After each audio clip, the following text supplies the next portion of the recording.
Welcome to channel infinite Dakshinakali. এইটা আমার তৃতীয় চ্যানেল, অন্য আরেকটা হিলিং চ্যানেল আছে অনেক আগের। হিন্দি, ইংলিশ, বেঙ্গলিতে রিডিং করা হয়। চলো আজকে রিডিং শুরু করা যাক। দেখে নি মা কালী কি বলছে। এই চ্যানেলটা তাদের জন্যই যারা এখান থেকে শিখতে চায়, জানতে চায় এবং চ্যানেল থেকে সবার জন্য গাইডেন্স দেওয়া হয়। জীবনে যা কিছু কষ্ট, দুঃখ, যন্ত্রণা সহ্য করা, সহন করতে হয়েছে, সেটা শুধুমাত্র ভগবান সহন শক্তি পরীক্ষার জন্য নেয়নি, শুধুমাত্র কষ্ট দেওয়ার জন্য করেনি, শুধুমাত্র তোমাকে শাস্তি দেওয়ার জন্য করেনি, শুধুমাত্র অন্যের ভালো করার জন্য, তোমার খারাপ করার জন্য করেনি। সেটা করেছে ট্রান্সফরমেশনের জন্য, তোমার উন্নতির জন্য। এই যে একটা প্রবলেম, একটা সমস্যা বারবার আসছে, একই জিনিস বারবার রিপিটেশন হচ্ছে, সেটার পিছনে তো নিশ্চয়ই কিছু কারণ থাকতেই হবে। জীবনে এই যে বারবার রিপিটেশন হচ্ছে, যে প্রবলেমটা বারবার আসছে, বা কারোর থেকে ধোঁকা খাচ্ছ, পরের বারে আবার কারোর সাথে বন্ধুত্ব করতে যাচ্ছ, সেখান থেকেও বারবার ধোঁকা খাচ্ছ। কারণ আমি শুনতে পাচ্ছি মা কালীর কাছে, ভগবানের কাছে কেউ প্রার্থনা করছে বছরের পর বছর ধরে, যে কেন এই শাস্তি আমাকেই দিচ্ছ, কেন এই রিপিটেশন আমার সাথেই হচ্ছে, কি অন্যায় করেছি আমি কি জীবনে কোনো পুণ্য করেছি যার জন্য এত পাপ ভোগ করতে হচ্ছে? সেই পুণ্যের ভাগটা কোথায় গেল? শুধুমাত্র যাদের কাছে পয়সা আছে তারাই উপকার পাচ্ছে, আর যার কাছে নেই বা কম আছে বা যতটুকু আছে দিয়ে পুজো করা হচ্ছে, সেটাকেই তাহলে মা কালী পুজো নিচ্ছে না, সন্তুষ্ট হচ্ছে না? সেটাতে কি পুণ্য অর্জন করা যাচ্ছে না? বা পুণ্যের ভাগটুকু কোথায় গেল? কেন গেল? কেন খালি পাপের ভাগ আসছে? যে পাপের সন্ধান জানা নেই, এই জীবনে তো পাপ করিনি বলা হয়, তখন আগের জন্মের পাপের ফল। আগের জন্মের পাপের ফল, তাহলে সেই পাপ কি পাপ ছিল যে পাপ আমি ধুয়ে এই জন্মে ভগবানের কাছ থেকে সেই আশীর্বাদটা পেতে পারি? কেউ একজন বারবার বলে যাচ্ছে এবং সেই আওয়াজটা শুনতে পাচ্ছি, তাই মা কালী আজকে সেই প্রশ্নের উত্তর দিচ্ছে। এই রিডিংয়ের মাধ্যমে ভগবান একটা কথাই তাই বারবার বোঝাতে চাইছে যে এটা কোনো রকম শাস্তি নয়, এটা হচ্ছে তোমার যে কর্মা বা কার্মিক, সেটা হচ্ছে ক্লিয়ারেন্স হচ্ছে, পরিষ্কার হচ্ছে, যাতে ভালো কাজের ফলটা তুমি পেতে পারো। তোমার এই কার্মিক বন্ধন, কর্মের অপরিমিত বারবার রিপিটেশন, সেটা যখন ক্লিয়ার হবে তখনই তুমি জীবনটা বাঁচতে শিখবে, জীবনটা চিনতে শিখবে, সত্যিকারের জীবনের মানে কী হয় সেটা বুঝতে শিখবে, ভগবানের যে ট্রু ব্লেসিং, প্রকৃতি আশীর্বাদ, সেটা নিতে শিখবে, সুন্দরভাবে বাঁচতে পারবে, সুন্দর লাইফস্টাইল পাবে। এই জন্যই কোনো রকম মানুষের দ্বারা বা যে মানুষটাকে তুমি ভালোবাসো সেই ভালোবাসার দ্বারা বারবার বারবার তোমাকে আঘাত করা হচ্ছে, বারবার তোমাকে ভাঙা হচ্ছে, ভেঙে টুকরো টুকরো করা হচ্ছে। এর মানে এটা নয় যে তোমার মৃত্যুর দিকে ঠেলে দেওয়া হচ্ছে, ভগবান তোমার শাস্তি দিচ্ছে, ভগবান তোমার পুজো নিচ্ছে না। পুরানো কর্মা, যেটা তুমি পাস্ট লাইফ থেকে এসছো নিয়ে, হয়তো সেটার বিষয়ে তুমি জানো না যে তুমি কেন নিয়ে এসছো, কী কারণ নিয়ে এসছো, কিন্তু তবুও তোমাকে এই জন্মে সেটার ক্লিয়ার করতে হবে, ভুগতে হবে। ভুগে সেই জায়গাটা থেকে শিক্ষা নিয়ে যতক্ষণ না তুমি উঠবে, তখন নতুন জীবনের সন্ধান তুমি পাবে না, শান্তিতে তুমি বাঁচতে পারবে না। একই জিনিসের বারবার বারবার রিসাইকেল, রিপিটেশন হতেই থাকবে। যে জিনিসের জন্য, যে আশীর্বাদের জন্য তুমি বছর পর বছর অপেক্ষা করে এসছো, এতটা ধৈর্য রেখেছো, এতটা সহ্য ক্ষমতা রেখেছো, মা কালী বরং তোমার উপর সন্তুষ্ট যে তুমি এতটা ভেঙেছো, গড়েছো নিজেকে, আবার উঠে দাঁড়িয়েছো, আবার পড়েছো, আবার উঠে দাঁড়িয়েছো। এটার ফলে তোমার যে মনোবলটা স্ট্রং হয়েছে, কেঁদেছো, উঠে দাঁড়িয়েছো, মনোবলটা যে স্ট্রং হয়েছে, শক্তিশালী হয়েছে, নিজেকে আরও চিনতে শিখেছো, শক্তিশালী হয়েছো, যার জন্য তুমি আরও 5 জনকে শক্তিশালী করতে পারবে। সেই মা কালী সবই দেখছে, সবই জানছে যে তোমার লাইফটা, তোমার জীবনটা এতটা সহজ, এতটা সাধারণ কোনোদিনই ছিল না। হয়তো কষ্ট করেছো বলেই এতটা স্পেশাল হয়ে গেছে। এই রিডিং তাদের জন্য, মা কালীর গাইডেন্স তাদের জন্য যারা জীবনে প্রচুর কষ্ট করেছে, অনেক চ্যালেঞ্জের মুখোমুখি হয়েছে, পড়েছে, উঠে দাঁড়িয়েছে, এখনও সেই সমস্ত চ্যালেঞ্জগুলোর মুখোমুখি হয়ে যাচ্ছে। যারা জীবনে কোনোদিনই চ্যালেঞ্জের মুখোমুখি হয়নি বা সেই জিনিসটা জানে না, ভৌতিক সুখের মধ্যে আবদ্ধ, তাদের জন্য এই রিডিংটা নয়। যে বারবার পড়ে দাঁড়িয়েছে, উঠে দাঁড়িয়েছে, মা কালীও সেটা দেখেছে এবং জানাচ্ছে যে এটা শুধুমাত্র তোমার উন্নতিতে বাধা দেওয়ার জন্য নয়, তোমাকে কষ্ট দেওয়ার জন্য নয়, এটা তোমাকে দাঁড় করানোর জন্য, দীর্ঘক্ষণ যাতে সেটা স্থায়িত্ব হয়, যাতে তোমার কারোর ধাক্কাতে ছোট গাছের মতো পড়ে যাওয়ার অবস্থা না হয়। তোমাকে বট গাছ বানানোর প্রক্রিয়াটা, তোমাকে মেরামত করা হচ্ছে, তোমার যে পার্সোনালিটি আছে সেটার আরও উন্নত করা হচ্ছে, পলিশ করা হচ্ছে, রং করা হচ্ছে, যাতে তুমি যেই জায়গাটায় পৌঁছাতে চাও সেখানে পৌঁছানোর পর কোনো রকম ধাক্কাতে পড়ে যেতে না হয়, কোনো রকম অসহায়তা ফিল না করতে হয়, কোনো রকম নেগেটিভিটি তোমাকে সরিয়ে না দিতে পারে তোমার জায়গা থেকে।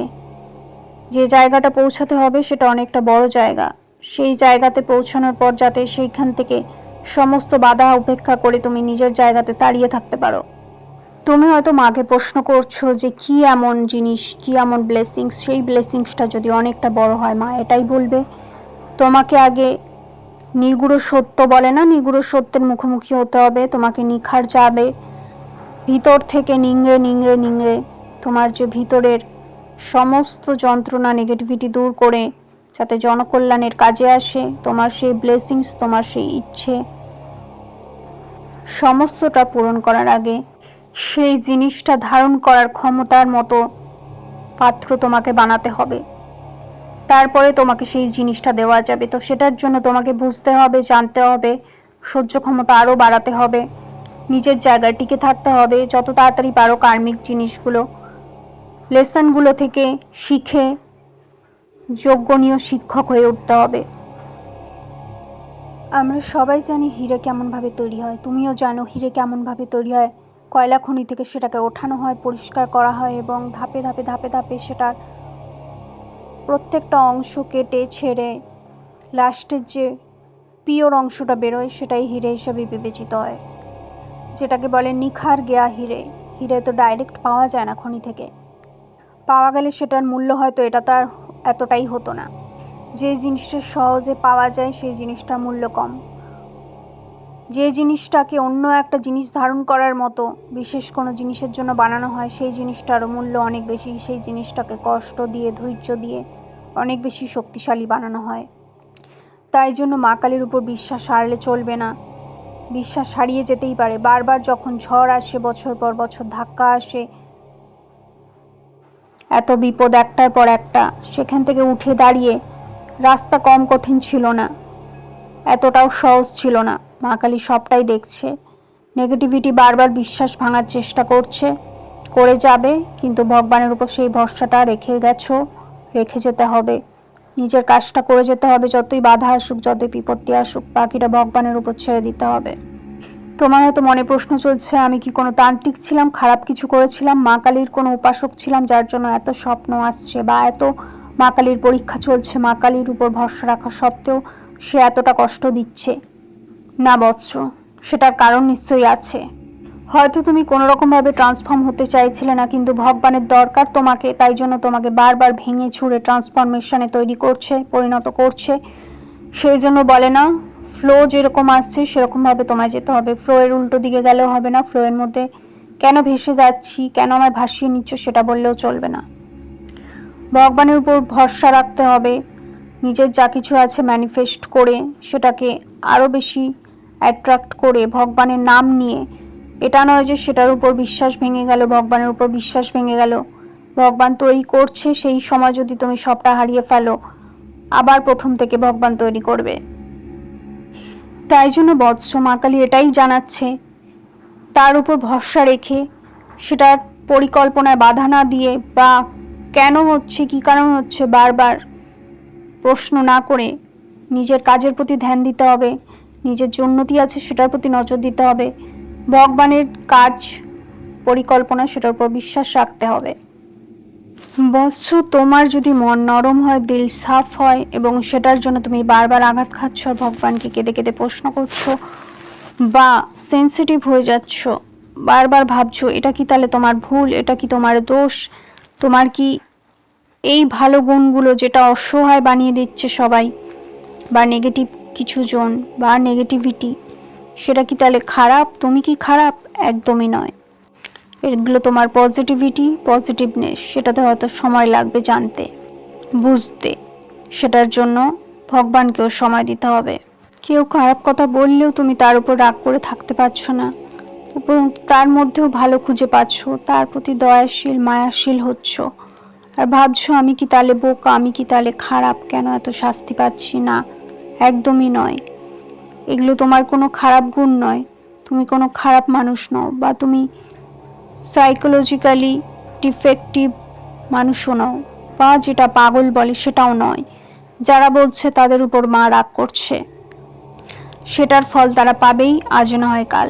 তুমি নিজে কারোর সাথে চিল্লিয়ে কথা বলো না, তুমি নিজে কারোর সাথে খারাপ ব্যবহার করো না। কেউ যখন করে বা বলে সেটাতে তোমার কান্না পায়, তুমি ভাবো তাহলে তুমি অসহায় বোধ করছো, কারণ তুমি পাপী, কোনো পাপ করেছো, তার জন্য সে তোমাকে এমন শুনিয়ে গেল, তার জন্য এত খারাপ হলো। না, কোনো দিন নয়। এটার মানে এটা নয় যে তুমি খারাপ, এটার মানে হলো তুমি ভিতর থেকে পবিত্র একজন মানুষ, সরল একজন মানুষ, সিধা একজন মানুষ, যে ডিভাইনের সঙ্গে, প্রকৃতির সঙ্গে সরাসরি কানেক্টেড। আর যে মানুষগুলো খারাপ করছে, ভালো করতে জানে না, তাদেরকে ক্ষমা করে দাও, তাদেরকে ভগবানের উপরেই ছেড়ে দাও। যারা পাগল বলছে বা খুঁত বার করছে অকারণে, বা সরল প্রকৃতি বুঝতে পারছে না, এটা তোমার দোষ নয়, তাদের দোষ। যীশুখ্রিস্ট বলে গেছিল না, ওরা অবুঝ, ওদের ক্ষমা করে দাও। যীশুখ্রিস্ট সেখানে অমর হয়ে গেছেন। এখানে অমরত্বের থেকেও বড় কথা, সময়টা ফিরে আসে না, মানুষগুলো ফিরে আসে না। একবার যখন তারা ভুল করে,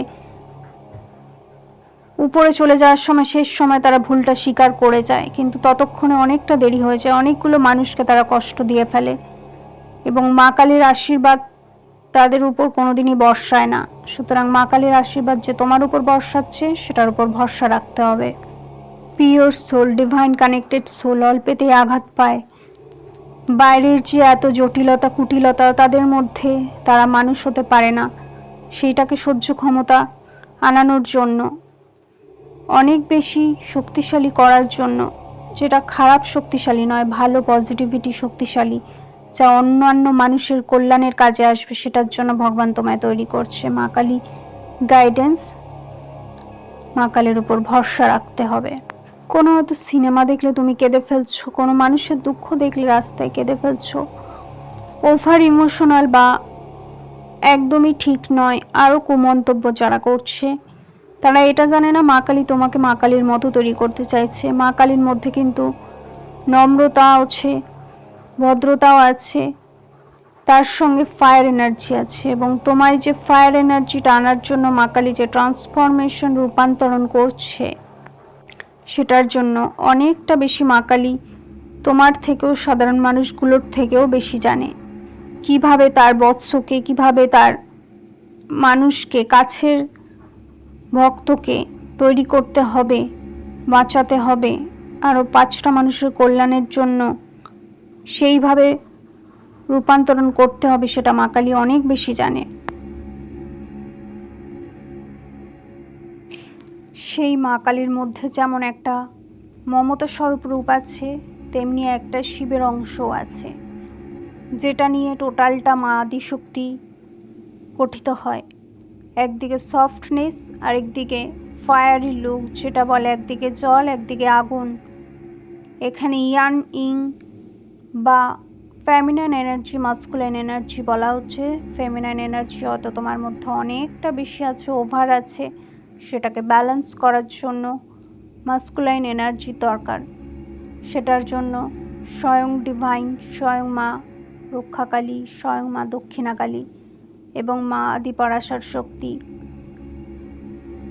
সেই ট্রান্সফরমেশন, রূপান্তরণের জন্য তোমাকে সাহায্য করে যাচ্ছে। সেটার জন্য তোমাকে প্রক্রিয়াটার উপর ভরসা রাখতে হবে। সেটা যত তাড়াতাড়ি অ্যাডপ্ট করতে পারবে, সেটাকে বাধা না দিয়ে সেটায় ফ্লো হতে শিখবে, সেটায় নিজেকে মুক্ত করতে শিখবে, সেটাকে সহজতে আমন্ত্রণ জানাতে শিখবে, বাধা না দিয়ে, নিজেকে গুটিয়ে না রেখে। তুমি হয়তো ভাবছো তোমার মধ্যে মাস্কুলাইন এনার্জি চলে আসলে বা ফায়ার এনার্জি চলে আসলে তুমি হয়তো রাগ দেখাবে বা জেদ দেখাবে। কারোর মধ্যে যদি জেদও বেশি থাকে, মাস্কুলাইন এনার্জি বেশি থাকে, নেগেটিভিটি বেশি থাকে, সেটাকেও মা কালী ভেঙে ফেমিনাইন এনার্জিতে নিয়ে আসছে। আর যার ফেমিনাইন এনার্জি বেশি তাকে ফায়ারি এনার্জি দিয়ে, মাস্কুলাইন এনার্জি দিয়ে ব্যালেন্স এনার্জিতে নিয়ে আসছে। কারোর কথায় তোমার যে সফটনেস, পজিটিভিটি, সেটাকে চেঞ্জ করলে চলবে না। নিজের উপর ভরসা রাখতে হবে। নিজের সৌন্দর্যকে, ভিতরের সৌন্দর্যকে আরও বেশি করে এনহ্যান্স করতে হবে, ব্যবহার করতে হবে, আরও লোকের কাজে লাগাতে হবে। শুধুমাত্র ওভার ইমোশনাল বা ওভার সফটনেস হয়ে শুধুমাত্র নিজের ইগোতে মরে গেলাম বা ইগো দেখালাম, সেটাও কিন্তু একদমই ভালো নয়। সেটাও কিন্তু সফটনেসে পড়ছে না। যে নিজের মধ্যেই নিজে থাকলাম, এটার মানে এটা নয় যে সফটনেস, এটা সেলফিশনেস বোঝায়। এবং তোমার যদি উদ্দেশ্য অনেক বড় থাকে, সেটা যদি ভগবান বোঝে তোমার দ্বারাই সম্ভব, সেটার জন্য ট্রান্সফরমেশন ভগবান করাচ্ছে। আর সেই ট্রান্সফরমেশন তোমাকে অ্যাকসেপ্ট করতে হবে। নিজেকে আরও বেশি ওপেন, মুক্ত, ফ্রি হতে হবে। সেই যে শক্তি আসছে বা সেই ট্রান্সফরমেশন, রূপান্তরণ আসছে, সেটাকে অ্যাকসেপ্ট করার জন্য নিজেকে অনেক বেশি তুলে ধরতে হবে।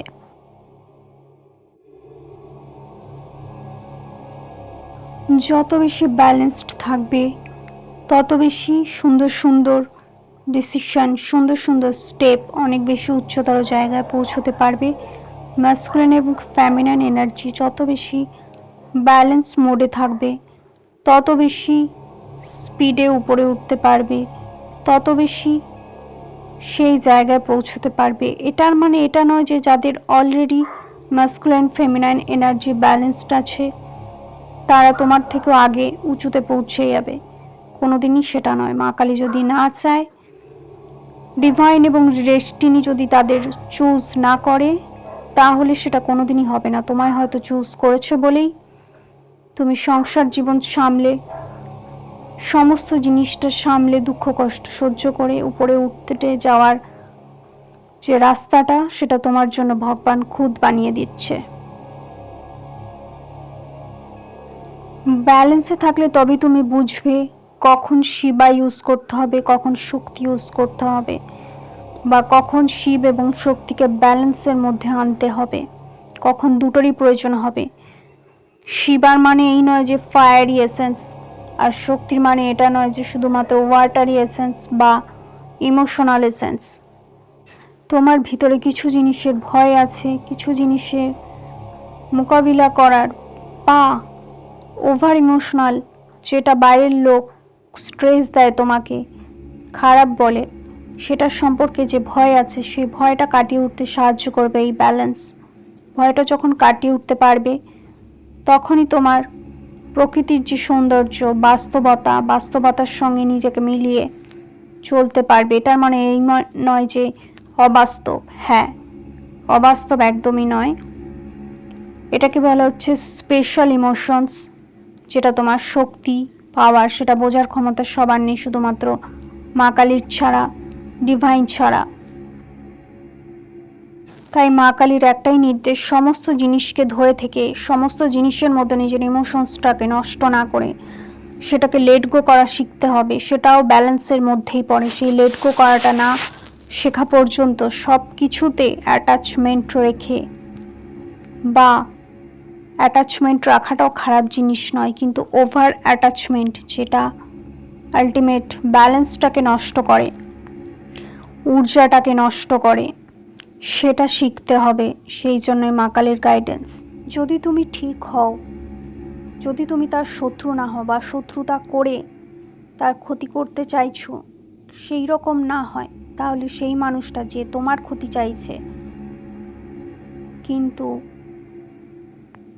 তুমি সেখানে অ্যাটাচমেন্ট হয়েই আছো, নিজের ঊর্জা নষ্ট হচ্ছে, তুমি কষ্ট করেই যাচ্ছ এক সাইড থেকে, সে তোমার ফিলিংস, ইমোশনস কিছুই বুঝতে পারছে না। তুমি কেরিয়ারে স্টাক হয়ে গেছো, নড়তে পারছো না, গ্রোথ করতে পারছো না, শুধুমাত্র তার পিছনে সময় দিয়ে, ঊর্জা দিয়ে, হয়তো বা পয়সা দিয়েও সমস্ত নিজের ঊর্জা, নিজের কেরিয়ার, নিজের সময় নষ্ট করছো, নিজের কেরিয়ার নষ্ট করছো, কোনো দিকে নজর দিচ্ছ না। সেই ক্ষেত্রে তোমাকে কথা বলা এবং চক্র ব্যালেন্স করা শিখতে হবে। বলতে হবে যে তোমার সাথে এই অন্যায়টা কেন হচ্ছে, তুমি যতটা করছো ততটা পাচ্ছ না, বা যে এফোর্টটা দিয়ে যাচ্ছ এক সাইড থেকে সেটা এক্সপেকটেশন অনুযায়ী ফেরত পাচ্ছ না। হ্যাঁ, সেটাও শিখতে হবে, সেটাও ব্যালেন্সের মধ্যে পড়ে।